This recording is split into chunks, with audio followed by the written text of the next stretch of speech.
keenya jennee si amanne harka siif rukunne wayyo wayyo hammeenyummaan kee daangaa dabarraan kunoo argine wayyo wayyo qeerroo fi qarree lubbuutti dhabdee boojuu si baafnaan wayyo wayyo hidhaaf ajjechaa maqaanuuf laattee shoror keessumaan wayyo wayyo.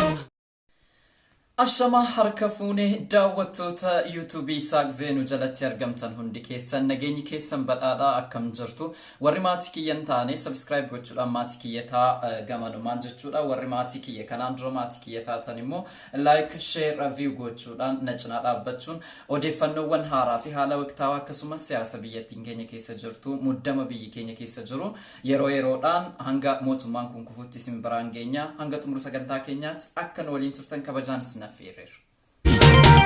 Ajaa'ibuma keenya barana ole bule warraati argina osoo nun qorii madaan kaleessa arras nun tolle kunoo ilmeessa osoo nun qorii madaan kaleessa arras nun tolle kunoo ilmeessa. Egaan akkuma kaamata duree irratti ibsamee oduu gaddaarraan jalqaba kaleessa ni adda amaaraa fi makkalaakiyaan jechuun raayyaa ittisa biyyaa ummata walloo irratti lola hamaa baneeti jira. Lola hamaa kana keessatti namoonni hedduun akka ajjeefaman odeessaaleen garaagaraa nu dhaqqabeeti jira. Kunis immoo walloon erga TPLFin kamiseen to'atamte erga wallooni waboodhaan to'atamte asii guyyaa kaleessaa waraanni raayyaa ittisa biyyaatii fi akkasumas immoo liyyuu haayilii naannoo amaaraa achitti da'oo godhachuudhaaf mishigeechuudha bakka kuusaa waraanni godhatamuu fi akkasumas immoo bakka leenjii kan qotataa turedha achitti jechuudha. Yeroo sana keessatti naannoon ummanni Oromoo naannoo Walloo keessa jiranuu qe'ee keenya keessatti mishigii tolfattanii nuun waliin loltanu kan jedhuudhaan ummanni fincilee liyyuu Oromiyaa liyyuu naannoo amaaraa fi raayyaa ittisa biyyaa fincilaan ofirraa hari'ee sana booda erga hari'amanii booda guyyaa kaleessaa immoo as deebi'anii humna cimfatanii ummata walloo irratti maaliif nu hari'attan kan jedhuudhaan lola hamaa itti baneeti namoonni baay'een akka ajjeefamanii fi akkasumas immoo namoonni hedduun akka madaa'an kan ragaan nu dhaqqabe jechuudha. Egaa odeessa kana kan odeesse BBCnis odeesseeti jira OMNs odeesseeti jira keessoodhaanis namoota tokko warra walitti dhiyaanuunis illee karaa social media adda addaatiin kan wal qunnamne ragaa kana achirraa arganne jechuudha. Egaa kan asirratti ibsu humni TPLF erga naannoo amaaraa guutummaan guutuutti to'achuu jalqabanii dasee walloo hedduu to'atanii akkasumas wabooni guutummaan guutuutti kamisee erga to'ateen booda amaaraanii fi humni adda amaaraa fi makkalaakyaa yookaan raayyaa ittisa biyyaa bakka sanatti da'oo godhatee TPLF walloluu yookaan immoo ummata Oromoo irratti lola banuuf gaafa ni da'oo da'eeffatee jedhu ummanni fincilee ofirraa hari'ate sana booda ummatatti deebi'aniiti kan isaan lola hamaa itti banan jechuudha. Kun mo'amuu mootummaa Abiy kan agarsiisudha jechuudha. Nafxanyoonni bakka itti galan dhabaniiti baay'ee rakkataati jiru. Kanaaf jennaan ummanni walloo durumaanuu gootaa diina walakkaa dhaabbatee diina hedduu injifatee miidhamaas ture injifannoo gurguddaas goonfataa ture kanumaan ka'uudhaan diinota kana ofirraa qolachuu ammas hin dadhabu jennaa waaqni isin bira haa dhaabbatu waboonis isin faana jira waboos tumsaa ummanni hundinuu yeroo ammaa kana keessatti wabootti makamee injifannoo isaa goonfachuu danda'udha qaba. Ajaa'ibuma kan gobatee argee ajaa'ibuma daraan hin taphatu ajaa'ibuma Nebanna male ajaa'ibuma alagaan numbitu ajaa'ibuma obsine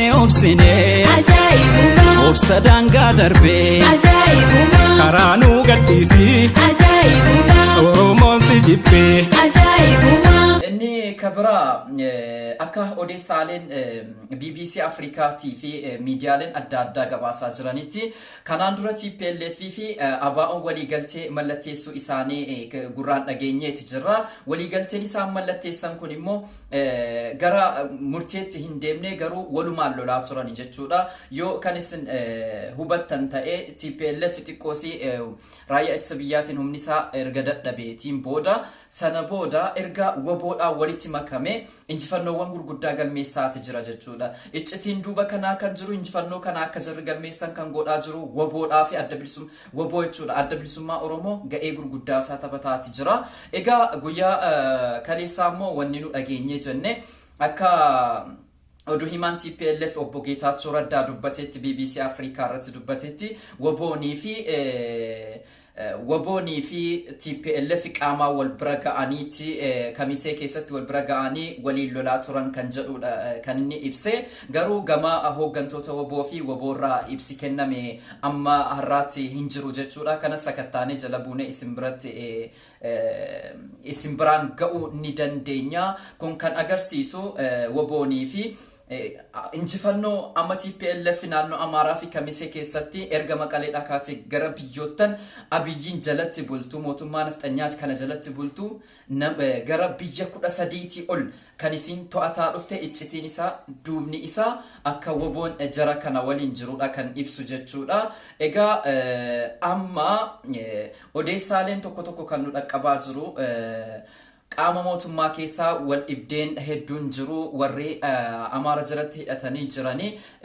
ummata isaaniitii hojii walitti bu'iinsa guddaa uumaa jira warri akkasumas Oromoo ta'anii biltsiginnaa keessa jiranu baay'ee rifaatu guddaatu irratti mul'ataa jira namoonni hedduun kaan biyya gadhiisanii badaati jiru kaan ammoo bakka dhaqan dhabanii kan biraa ammoo gaafa deemsi isaanii isaaniif ta'uudhaaf hin mijannetti gara wabootti makamanii ragaawwan adda waboodhaaf kennaa jiru akkasumas dhalattoonni Tigraay ragaawwan gurguddaa iccitiin mootummaan qabu gara TPLF itti dabarsuudhaan akka mootummaan kun injifatamu kan godhaa jiru